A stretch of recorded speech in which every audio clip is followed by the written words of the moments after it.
नमस्कार, बहुत स्वागत है आप सभी का। आप देख रहे हैं बीएस टीवी और मैं हूं आपके साथ विवेक पांडे। साय मंत्रिमंडल विस्तार की सबसे सटीक खबर देखने के लिए आप ट्यून कर चुके हैं बीएस टीवी। जी हां, हमारी महा कवरेज लगातार जारी है।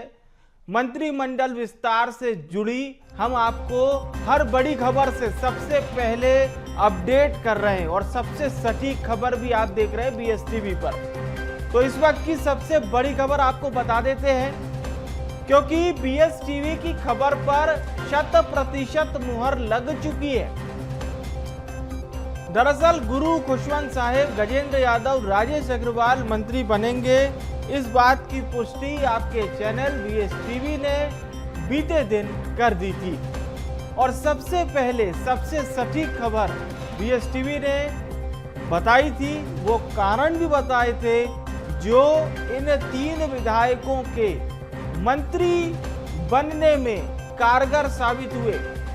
बीएस टीवी ने सबसे पहले तीनों विधायकों के मंत्री बनने की खबर को भी दिखाया। सभी अटकलों और कयासों पर इस तरह से विराम लग गया। बीते दिन ही तीनों विधायकों को मंत्री पद की शपथ लेने का आमंत्रण आ गया था।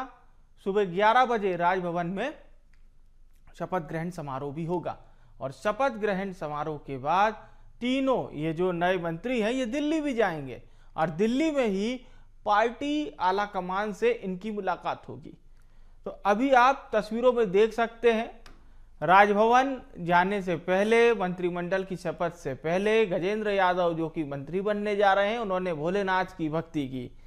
और यह बड़ा महत्वपूर्ण है, भगवान भोलेनाथ की भक्ति, प्रभु का आशीर्वाद। और इसके बाद आज मंत्रिमंडल विस्तार, जिसमें गजेंद्र यादव हैं, गजेंद्र यादव जो कि दुर्ग शहर से विधायक हैं, गुरु खुशवंत साहिब हैं, आरंग से विधायक हैं, राजेश अग्रवाल अंबिकापुर से विधायक। राजेश अग्रवाल जो कि अंबिकापुर में एक बहुत ही जाना पहचाना नाम, टीएस सिंहदेव को उन्होंने चुनाव हराया था। खुशी का विषय है, बहुत ही गर्व का विषय है ये कि आज हमारे बड़े भैया गुरु खुशवंत साहिब जी आज मंत्री पद की शपथ लेने जा रहे हैं। पूरे छत्तीसगढ़ की जनता को उनके ऊपर पूरा पूर्ण रूप से भरोसा है कि वो छत्तीसगढ़ के विकास में 4 चांद लगाएंगे और छत्तीसगढ़ का पूर्ण रूप से विकास करेंगे। जो भी उनको जिम्मेदारी मिलने वाली है उस सारी जिम्मेदारी का पूर्ण रूप से निर्वहन करेंगे। बहुत ज़्यादा उत्साह है, हम बता नहीं सकते, बयान नहीं कर सकते। सपना आज जो है, आज हमारा जो सपना है साकार हुआ है। तो आज मैं भारतीय जनता पार्टी और माननीय मुख्यमंत्री जी को बहुत बहुत धन्यवाद देती हूँ। उनके सहयोग से आज हमारे जो भाई हैं गुरु खुशवंत साहिब जी, आज वो शपथ लेने जा रहे हैं, तो उनका बहुत बहुत धन्यवाद।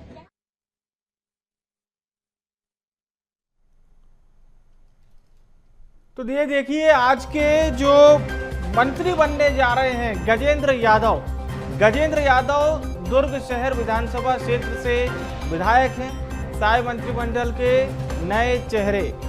कांग्रेस के गढ़ यानी कि दुर्ग शहर में इन्होंने जीत दर्ज की। और आपको याद होगा, राजधानी रायपुर को कहते थे लेकिन प्रमुख शहर दुर्ग ही होता था,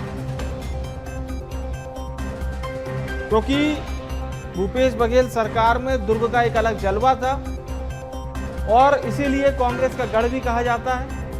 और उस गढ़ में जीत दर्ज करना ये भी एक अच्छा रिवॉर्ड होगा गजेंद्र यादव को। अंबिकापुर में साय सरकार के मंत्रिमंडल विस्तार की भी तैयारियां जोरों पर है कुछ ही देर में, क्योंकि 3 नए मंत्री अब शपथ लेने जा रहे हैं। अंबिकापुर विधायक राजेश अग्रवाल का नाम मंत्री पद के दावेदारों में शामिल था। उनके निवास पर जश्न की तैयारियां शुरू हो चुकी हैं और हमारे संवाददाता सुमित ने भी यहां का जायजा लिया है। छत्तीसगढ़ में आज मंत्रिमंडल का विस्तार होना है और अंबिकापुर से विधायक राजेश अग्रवाल शायद सरकार में मंत्री बनाए जा सकते हैं। वो दौड़ में सबसे आगे हैं। कुछ देर बाद राज्य भवन में 3 मंत्री शपथ लेंगे। आप देख सकते हैं इस वक्त में राजेश अग्रवाल के शासकीय निवास पर मौजूद हूं। आप यहाँ जो शासकीय निवास है, हालांकि अब तक यहाँ पे कोई कार्यकर्ता नजर नहीं आ रहा है, चूंकि राजेश अग्रवाल भी रायपुर में, जबकि उनका परिवार भी रायपुर के लिए रवाना हो चुका है। लेकिन तैयारियों की बात की जाए तो इससे अंदाजा लगाया जा सकता है कि सुबह का वक्त है और ये कुर्सियाँ आपको तमाम नजर आएंगी। जो टेंट हाउस है वो कुर्सियाँ मंगाना शुरू कर दी गई हैं। इसके अलावा आप देख सकते हैं कि जो चूल्हा आपको नजर आएगा, कढ़ाई नजर आएगी, टेबल नजर आएगा। यानी कुल मिलाकर ये कहा जाए कि जो मिठाई बनने की तैयारी है वो अब पूरी होने वाली है। अब यहाँ पे हमारे साथ मौजूद है विधायक प्रतिनिधि है। सर, पहले अपना नाम बता दीजिए। मैं मनोज अग्रवाल। आज सुबह से ही सरकारी निवास पर विधायक जी की तैयारियां शुरू कर दी गई है। भाई, संभावित है कि आज सबसे पहले जो है शपथ ग्रहण समारोह में उनका नाम आएगा, तो हमको तैयारियां तो करनी पड़ेगी। कार्यकर्ताओं का हुजूम लगेगा यहाँ पे, और अंबिकापुर विधानसभा के सारे क्षेत्र के सभी लोग आएंगे। तो मिठाई का वितरण करना, पटाखे फोड़ना, ढोल नगाड़े बजाना, और सब में हर्षोल्लास की एकदम लहर दौड़ पड़ी है। हम लोग तो आज अंबिकापुर में दिवाली मनाएंगे। उनका नाम शपथ जैसी वो लेंगे और यहाँ दिवाली शुरू हो जाएगी। ये कढ़ाई नजर आ रहा है, अब चूल्हा, रसगुल्ले और लड्डू बूंदी ये सब छनाएगा। जो है लोगों में जो वितरण होगा उसकी तैयारी की जा रही है। हालांकि अभी तक कोई कार्यकर्ता भी पहुंचा नहीं है यहाँ पे। कार्यकर्ता दूर दराज के हैं सारे, अब दल बल के साथ आ रहे हैं अपनी गाड़ियों में। जाहिर सी बात है कि आज का जो दिन है खासकर अंबिकापुर के लिए काफ़ी अहम दिन है, क्योंकि यहाँ से विधायक राजेश अग्रवाल, जो कि कांग्रेस के दिग्गज नेता पूर्व डिप्टी सीएम टीएस सिंह को महज 94 वोट से हराकर इस सीट को जीता था। ऐसे में पार्टी अब उन्हें एक बड़ा तोहफा देने जा रही है। अंबिकापुर से बीएसटीवी के लिए सुमित सिंह। तो अब से कुछ ही देर में मंत्रिमंडल विस्तार होने जा रहा है, जिसकी तस्वीरें हम आप तक पहुंचाएंगे। और अब हम रुक करते सीधे रायपुर स्टूडियो का। हमारे साथ हमारे खास मेहमान जुड़ रहे हैं, अजय गंगवानी जी जुड़ रहे हैं, प्रवक्ता हैं कांग्रेस पार्टी के। हमारे साथ केएस चौहान भी जुड़ रहे हैं, प्रवक्ता हैं भारतीय जनता पार्टी से। प्रफुल्ल पारे जी जुड़ रहे हैं, वरिष्ठ पत्रकार हैं। और इस वक्त हमारे state editor doctor Awadhesh Mishra भी हमें ज्वाइन कर चुके हैं। आप सभी मेहमानों का बहुत स्वागत है। अवधेश जी, सीधे मैं चाहूंगा शुरुआत आप ही से करना। हम जो नाम बता रहे थे, लेकिन हमने समय लिया, हमने जल्दबाजी नहीं की। हमने कहा थोड़ा सा समय लेंगे पर दुरुस्त बताएंगे। 3 सटीक नाम हमने बता दिए थे और आज वही 3 सटीक नाम है, और वही 3 सटीक नाम आज शपथ भी लेंगे साय मंत्रिमंडल के विस्तार की। बिल्कुल बिल्कुल विवेक जी, आपने बिल्कुल सही कहा कि जिस तरह से कयासों और अफवाहों का बाजार गर्म था कि आखिरकार कौन छत्तीसगढ़ में मंत्री पद का शपथ लेगा, किस विधायक की किस्मत खुलेगी और किस फॉर्मूले के तहत किसे एडजस्ट किया जाएगा। लेकिन तमाम अफवाहों और कयासों के बीच में बीएसटीवी ने अपने दर्शकों के लिए सबसे सटीक और सबसे सही खबर लेके आई कि हमने बताया कि 3 विधायक किस समीकरण के तहत, गजेंद्र यादव की बात कर ली जाए, खुशवंत साहब की बात कर ली जाए, या फिर राजेश अग्रवाल की बात कर ली जाए, किस समीकरण के तहत उन्हें शामिल किया गया मंत्रिमंडल की उन्हें शपथ दिलाई जाएगी। ये सारे समीकरण हमने बताया कि 20 तारीख वो तारीख है तो छत्तीसगढ़ में मंत्रिमंडल का विस्तार होगा। क्योंकि इससे पहले तमाम तरह की चर्चाएं थी कि कभी चर्चा ये निकल के आ जाती थी विवेक जी कि 18 अगस्त को मंत्रिमंडल का विस्तार होगा, कभी 19 अगस्त की तारीख तय हो जाती थी। लेकिन उन तमाम अफवाहों के बीच में सबसे सटीक और सबसे सही खबर हमने अपने दर्शकों तक पहुंचाई और हमने बताया कि 20 तारीख को तारीख है, और जिन 3 चेहरे को लगातार हम अपने स्क्रीन पे दिखा रहे थे, वही 3 चेहरे आज सवेरे 10:30 बजे का वक्त है, जब छत्तीसगढ़ मंडप और मतलब राजभवन के भीतर जो एक दरबार हॉल पहले जिस नाम से जाना जाता था, उस दरबार हॉल में बैठ खड़े होकर वो शपथ लेंगे।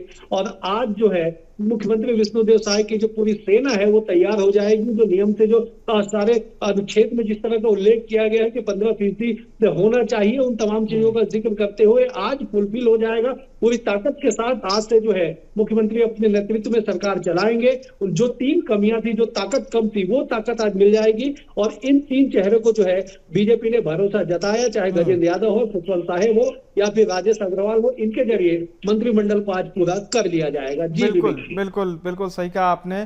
प्रफुल्ल जी हमारे साथ जुड़े हुए हैं, बहुत अच्छा समझते हैं छत्तीसगढ़ की सियासत को।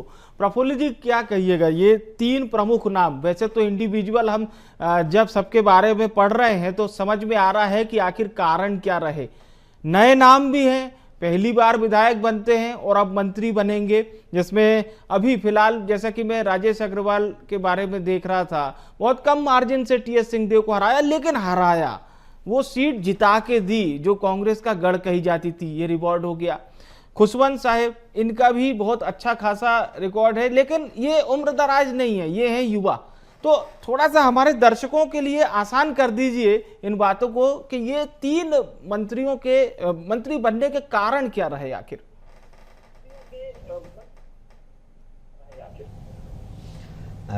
देखिए, राजनीति में जब कोई भी मंत्रिमंडल जब बनता है तो बहुत सी चीज़ों को ध्यान में दिया जाता है। एक तो क्षेत्रीय संतुलन भी बनाया जाता है, आजकल तो जाति समीकरण को भी ध्यान में रखा जाता है। लेकिन भारतीय जनता पार्टी पिछले कुछ वर्षों से नए नेतृत्व को आगे लाने पर बिल्कुल उसने कमर कस ली है कि अब चाहे जो हो उन्हें अब नई लीडरशिप तैयार करनी है। और आज ये जो मंत्रिमंडल में जो 3 नाम आए, जिसमें सबसे अगर मैं कहूँ कि चौंकाने वाला नाम अगर कोई सा है तो वो राजेश अग्रवाल का है। इसलिए कि राजेश अग्रवाल 2018 में कांग्रेस में थे, वो कांग्रेस से आए, वो कोई बहुत पुरानी घटना नहीं है, अभी अभी आए हैं कांग्रेस में। हाँ। इसके बाद उन्होंने टी.एस. सिंहदेव जो उप मुख्यमंत्री हैं उनको टक्कर दी। उनके आने के बाद भारतीय जनता पार्टी का जो स्थानीय कार्यकर्ता था वो इतना प्रसन्न नहीं था उनके आने से और उनको टी.एस. सिंहदेव के खिलाफ टिकट मिलने से, तो एक थोड़ा असंतोष वहां पर भी था। बावजूद इसके राजेश अग्रवाल ने बहुत कड़ी चुनौती देते हुए टी.एस. सिंहदेव को पराजित किया। 2 बार की पुनर्गणना हुई, वोटों की गिनती हुई। इसके बाद भी वो लगभग 100 वोटों के आसपास उन्होंने राजेश अग्रवाल ने टी.एस. सिंहदेव को हराया। तो आप उसको इस नजरिए से बिल्कुल देख सकते हैं कि एक बहुत बड़े कद्दावर नेता को उन्होंने पराजित किया, इसलिए उनको इनाम मिला।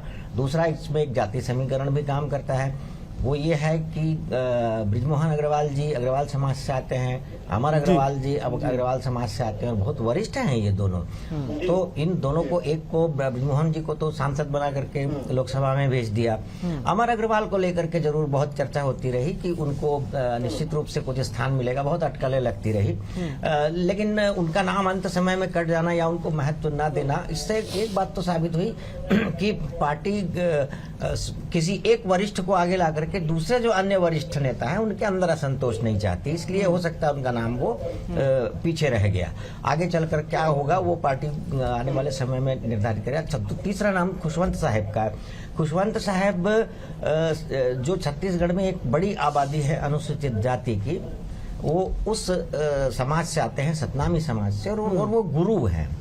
तो उनको भी, और ऊपर से वो युवा भी हैं और वो चुनाव जीत कर आए हैं, और ऐसा कोई वो बहुत समय से भारतीय जनता पार्टी से जुड़े हुए हैं ऐसा भी नहीं है। और उनकी जो संबद्धता है भारतीय जनता पार्टी से वो बहुत पुरानी नहीं है, लेकिन फिर भी एक बहुत बड़ा तबका छत्तीसगढ़ का जो प्रभावित जो चुनाव को प्रभावित करता है वो उसके साथ उसका नाता है। इसलिए भारतीय जनता पार्टी ने इसमें जो मंत्रिमंडल बनाया है इसमें सारी बातों का ख्याल रखा है कि किस समाज को साधना है, किसको समझाना है। तो मुझे ऐसा लगता है कि ये, और इसमें सबसे बड़ी बात जो है वो ये है कि वरिष्ठों को अभी बिल्कुल एकदम नमस्कार प्रणाम करने की मुद्रा में है संगठन। ऐसा दिखता है कि अब आप थोड़ा बैठिए और जो नए लोग हैं इनको मौका मिलेगा। गजेंद्र यादव जो संघ की पृष्ठभूमि से आते हैं, उनके पिता बिसर राम जी जो छत्तीसगढ़ प्रांत के संघ चालक रहे हैं, उनका भी एक लंबा चौड़ा योगदान है, तो वो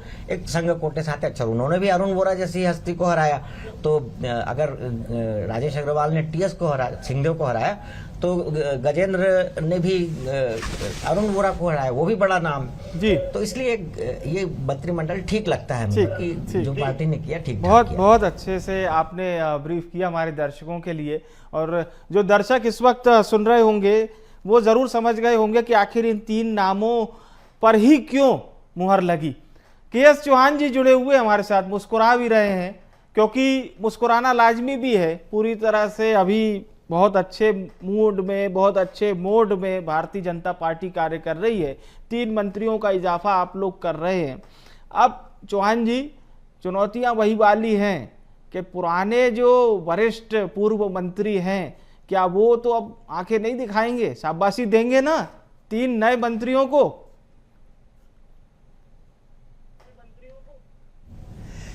पांडे जी, ये भारतीय जनता पार्टी है। 2019 में जब पूरे सांसद बदल दिए जाते हैं तो और उसमें से 10 सीटें लेके आती है, 9 सीटें। उसके बाद 2024 में 2 सिर्फ सांसद पुराने लिए जाते हैं और 9 सीटें बदली जाती हैं, उसके बाद 10 सीटें लेके आती है। ये भारतीय जनता पार्टी है। भारतीय जनता पार्टी का हर कार्यकर्ता, हर पदाधिकारी, हर जनप्रतिनिधि एक ही सोच के कारण, एक ही संकल्प के साथ काम करता है, और वो है देश और प्रदेश की तरक्की कैसे हो सकती है, उस पे ये अवगात करता है। अब मैं आपको बता दूं कि ये मंत्रिमंडल का बेस क्या है। इसमें 2 ए है, अनुभवी विचार और अभी के विचार, ये 2 चीजें हैं। और 2 ई भी है। कोई भी समाज हो, कोई भी प्रदेश हो, देश हो, या कोई भी संगठन हो, वो 2 ई से चलता है, और वो है ई फॉर एक्सपीरियंस और ई फॉर एनर्जी। तो दोनों का समावेश है इसमें। एक्सपीरियंस भी है हमारे मंत्रिमंडल में और एनर्जी भी है। तभी छत्तीसगढ़ की जनता इतनी जागरूक है कि उन्होंने 20 महीनों में 4 बार हमारे को चुनाव जिताया। क्यों? मैं चौहान साहब लौटूंगा आपके पास, चर्चा के लिए लौटूंगा। इस वक्त नए मंत्रियों के शपथ ग्रहण से पहले एक बड़ी खबर बीएसटीवी आप तक पहुंचाने जा रहा है। रायपुर उत्तर से विधायक पुरंदर मिश्रा इस वक्त सीएम हाउस पहुंचे हुए हैं। मंत्रिमंडल की रेस में शामिल रहे हैं पुरंदर मिश्रा इस वक्त सीएम हाउस पहुंचे हुए हैं। ये सबसे पहले बीएसटीवी आप तक खबर पहुंचा रहा है। पुरंदर मिश्रा जो कि मंत्रिमंडल की रेस में भी शामिल रहे हैं। नए मंत्रियों के शपथ ग्रहण से पहले ये बड़ी खबर। और चलिए एक बार फिर से हम चर्चा में जुड़ते हैं। चौहान साहब से हम चर्चा कर रहे थे, और चौहान साहब भी उसी दुर्ग से आते हैं जहां से आज गजेंद्र यादव जो कि मंत्री बनाए जा रहे हैं। और थोड़ा ऐसा लग रहा है कि चौहान साहब बहुत जल्दी में भी आए हैं, थोड़ी लंबी दूरी की यात्रा तय करके। चुनौती थोड़ी बहुत तो बरकरार रहेगी के.एस. चौहान जी, एकदम ऐसा तो नहीं कहा जा सकता। बिल्कुल चुनौती रहेगी, मैं आपसी बात से सहमत हूं, लेकिन वो चुनौती जो है वो हमारे लिए छत्तीसगढ़ में काम करने की है, और ज्यादा काम करने की, और समृद्ध करने की। हम अपने आप को बीट करेंगे, ठीक है, क्योंकि कोई भी मंत्री बने विचारधारा एक ही रहेगी, और उस विचारधारा के साथ ही वो काम करेगा। मंत्री से ज्यादा पार्टी, और पार्टी से ज्यादा प्रदेश हमारे लिए महत्व रखता है। और उसी प्रदेश के लिए, उसी लक्ष्य के लिए जो हमारे को मोदी जी ने दिया था और छत्तीसगढ़ की जनता के सामने दिया था, उस लक्ष्य में हम आपकी चुनौती को विपक्ष किस तरह से देख रहा है? अजय जी हमारे साथ हैं। अजय जी, चुनौती स्वीकार कर रहे हैं चौहान साहब, लेकिन ये कह रहे हैं कि पहले औरों से बेहतर करना था, अब खुद के ही जो बेहतर है उसको बरकरार रखना है, उसको भी बेहतर करना है। तो सब कुछ बेटर चल रहा है अजय जी? पांडे जी, आप वरिष्ठ पत्रकार हैं, मैं खुद 7वीं बार आज बैठा हूं मंत्रिमंडल के विस्तार की उस पे चर्चा पे। तो दिख रहा है कि 20 महीने शायद साकार हो गए, हर एक महीने में भैया बस बढ़ने वाला है। अभी भी 3 दिन देख लीजिए पांडे जी, 18 तारीख से चर्चा चल रही थी कि 18 को होगा, फिर शायद 19 होगा। चलिए तारीख पे तारीख, आज कम से कम वो तारीख तो आ गई। तो यहाँ भाजपा के जो वरिष्ठ नेता हैं, वो जो लगातार जैकेट कुर्ता सिलवा के तैयारी करके बैठे थे, उसमें से कुछ लोग का नंबर आया है। देखिए कुछ चीजें अंडरलाइन कर दूं। एक महत्वपूर्ण बात मेरे मित्र चौहान जी कह रहे थे, इस मंत्रिमंडल में ए फॉर अनुभव और ई फॉर एक्सपीरियंस। मैं स्पष्ट कहना चाह रहा हूं, अगर यहाँ की बात करेंगे वर्तमान में, अगर 10 मंत्री हैं जिसमें से 8 नए हैं और 2 पुराने हैं। अभी जो तीनों नए मंत्री पांडे जी बनाए गए हैं, 8 + 3, ये तीनों के तीनों पहली बार के विधायक हैं। अगर कुल 13 मंत्री की बात करेंगे पांडे जी, जिसमें से 11 मंत्री आज के पहली बार के विधायक हैं और 2 नए हैं। अगर परसेंटेज वाइज जाएंगे तो 85% ऐसे मंत्री बनाए गए हैं जो पहली बार विधायक बने हैं, जिन्हें मंत्री पद का कोई अनुभव नहीं है, जिन्हें प्रशासनिक कोई अनुभव नहीं है, जिसका हरजाना लगातार यहाँ 19-20 महीने से छतरी की आम जनता भुगत रही है। तो ये बात को स्वीकार करना चाहिए। वरिष्ठ पत्रकार प्रफुल्ल पारेजी ने अंडरलाइन किया। मैं तो पूछना चाहता हूं, जो अमर अग्रवाल है 3 बार के मंत्री, 4 बार के विधायक, अजय चंदाकर 2 बार के मंत्री, 5 बार के विधायक, राजेश मूणत 3 बार के मंत्री, 4 बार के विधायक, धर्मलाल कौशिक जो विधानसभा अध्यक्ष जैसे दायित्व पद पर रहे, नेता प्रतिपक्ष रहे, 2 बार प्रदेश अध्यक्ष पद की भूमिका निभाई, ऐसे व्यक्ति को मौका नहीं दे रहे। पुन्नूलाल मोहिले 3 बार के मंत्री, 6 बार के विधायक, साइडलाइन। रेणुका सिंह जो केंद्रीय मंत्री जैसे पद पर रही, साइडलाइन। लता हुसैन जो राष्ट्रीय उपाध्यक्ष रही, आज पहले मंत्री रह चुकी हैं, साइडलाइन। विक्रम हुसैन जो मंत्री रहे, सांसद रहे, प्रदेश अध्यक्ष रहे। मैं तो पूछना चाहता हूं भैया, जो बड़े बड़े दावे ई और ए की बात कर रहे हैं, ये तो मैं और लंबी लिस्ट है, पूरी डिबेट खत्म हो जाएगी। 7 लोग के नाम तो मैंने दे दिए। ये 7 अनुभवी लोग जिन्होंने पूरी जीवन अपना समर्पित कर दिया। ये 3 नेता, चाहे खुशवंत जी हो, राजेश अग्रवाल जी हो या जो गजेंद्र यादव हो, क्या ये तीनों व्यक्ति, ये 7 लोग जिन्होंने जिंदगी समर्पित की, उनसे बेहतर कैंडिडेट मानते हैं? पहली बात। दूसरी स्पष्ट बात है, ये तीनों लोग मैं तो कहना चाह रहा हूं, ये तीनों लोगों ने कांग्रेस के वरिष्ठ नेताओं को हरा के, आनंद से इन्होंने शेडेरिया जी को हराया। अभी वरिष्ठ पत्रकार राजेश अग्रवाल जी ने कहा कि टीएन सिंधिया जी को 94 वोट से हराया, और तीसरे वो भी। तो मैं पूछना चाहता हूं भारतीय जनता पार्टी से, क्या वरिष्ठ नेता को हराने योग्यता का मापदंड है? उसके आधार पर आप दे देंगे? जो अनुभव है, जो एक्सपीरियंस है, जो मार्ग कुशलता है, जो प्रशासनिक कुशलता है, पूरी तरह साइडलाइन कर देंगे? एक महत्वपूर्ण तथ्य और मैं स्पष्ट कर दूं, मैं पूछना चाहता हूं, वर्तमान में 5 संभाग है पांडे जी। सरगुजा संभाग में 14 विधानसभा सीटें हैं। उस 14 विधानसभा सीटों के पहले ऑलरेडी 4 मंत्री हैं। मैं तो पूछना चाहता हूं, 5वां मंत्री भी सरगुजा संभाग से ही क्यों? जबकि अगर बिलासपुर की बात करेंगे, यहाँ पे सबसे ज्यादा विधानसभा सीटें 24। आज अमर अग्रवाल खुद बेचारे 1.5 घंटे राजभवन गए, लगातार कयास लगाते रहे। अभी थोड़ी देर पहले आप भी कह रहे हैं कि पुरंदर मिश्रा जी मुख्यमंत्री निवास चले गए। हम तो पांडे जी देख रहे हैं लगातार, कुछ दिनों में जो भी व्यक्ति मुख्यमंत्री निवास के आसपास भटकता है या राजभवन के आसपास भटकता है, तो ये कयास लगा जाते हैं मंत्री बनने वाला है। तो भैया 1 अनार 100 बीमार वाली कहानी है। गुटबाजी अंतर्गत चरम पे है। माननीय विष्णुदेव साय जी जो मुख्यमंत्री का विशेषाधिकार है, दूर उनका नाता दिखता नहीं है। ये दिल्ली के एसी चैंबर से रिमोट कंट्रोल की सरकार चल रही है। डमी कैंडिडेट को मंत्री बनाया गया, जो चापलूसी करने वाले हैं, जो खुशामद करने वाले हैं, जिनको कठपुतली की तरह चलाया जा सकता है, ऐसे लोगों को मंत्री दिया गया है। सारे वरिष्ठ नेताओं को साइडलाइन करके पांडे जी मार्गदर्शन मंडल में शामिल कर दिया गया। कंट्रोलिंग पावर से ही चलेगा मतलब? चौहान जी, गंगवानी जी तो यही कह रहे हैं। साथी प्रवक्ता बोल रहे थे कि 2 अनुभवी दिख रहे हैं और बाकी एनर्जेटिक दिख रहे हैं। तो मैं आपको बता दूं माननीय प्रवक्ता जी कि जब कोई टीम चलाते हैं तो एक ही कोच रहता है। एक कोच जो रहता है वो पूरी टीम को चलाता है और पूरे देश में के खिलाड़ियों को भी चला सकता है। दूसरी बात यह है कि वो लोग सवाल उठा रहे हैं पांडे जी, जो अभी तक कोऑर्डिनेटर नियुक्त नहीं कर पाए हैं। वो लोग सवाल उठा रहे हैं जो अभी तक जिलाध्यक्ष को फाइनल नहीं कर पाए हैं। वो लोग सवाल उठा रहे हैं जो ब्लॉक अध्यक्ष भी अभी तक फाइनल नहीं कर पाए हैं। वो लोगों की ये हालत है।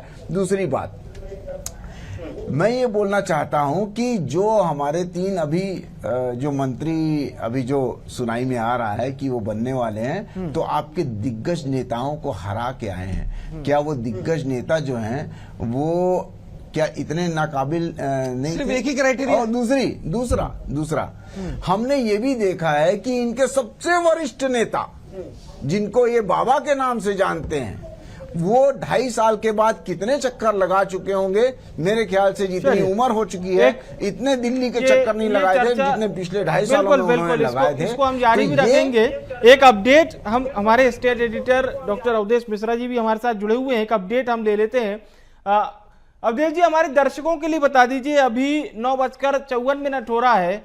अब मंत्रिमंडल विस्तार में कुल कितना समय बचा है? और एक जो अपडेट हमने हमारे दर्शकों को बताया कि पुरंदर मिश्रा इस वक्त सीएम हाउस पहुंचे हैं, ये क्या खबर है? जी बिल्कुल विवेक जी, आपने सही कहा। देखिए, जो चौहान साहब जो कह रहे थे कि बहुत दम लगा के कह रहे थे कि ये बीजेपी है, तो ये बात साबित होता है कि ये बीजेपी है। जिस तरह से तमाम दिग्गजों को दरकिनार कर दिया गया, जिस तरह से तमाम बड़े वरिष्ठों को किनारे कर दिया गया, और तीनों नए पहली बार के विधायक हैं, चाहे खुशवंत हो, चाहे गजेंद्र हो, चाहे राजेश अग्रवाल हो, तीनों को तीनों नए बार पहली बार के विधायक और तीनों को मंत्री पद नवाजा जा रहा है। सबसे बड़ी बात यह है विवेक जी कि इनमें से दो नाम गजेंद्र, माफ कीजिएगा, खुशवंत साहब और राजेश अग्रवाल कांग्रेस से आते हैं और चुनाव लड़ते हैं, जीत जाते हैं और आज उन्हें मंत्री पद सुशोभित किया जाएगा। मतलब समझिए कि बीजेपी के समक्ष निश्चित तौर पे एक बड़ी चुनौती है, भले चौहान साहब माने या ना माने, क्योंकि आने वाले 2 साल के बाद छत्तीसगढ़ बीजेपी को इलेक्शन मोड पे जाना है, चुनावी मोड पे जाना है।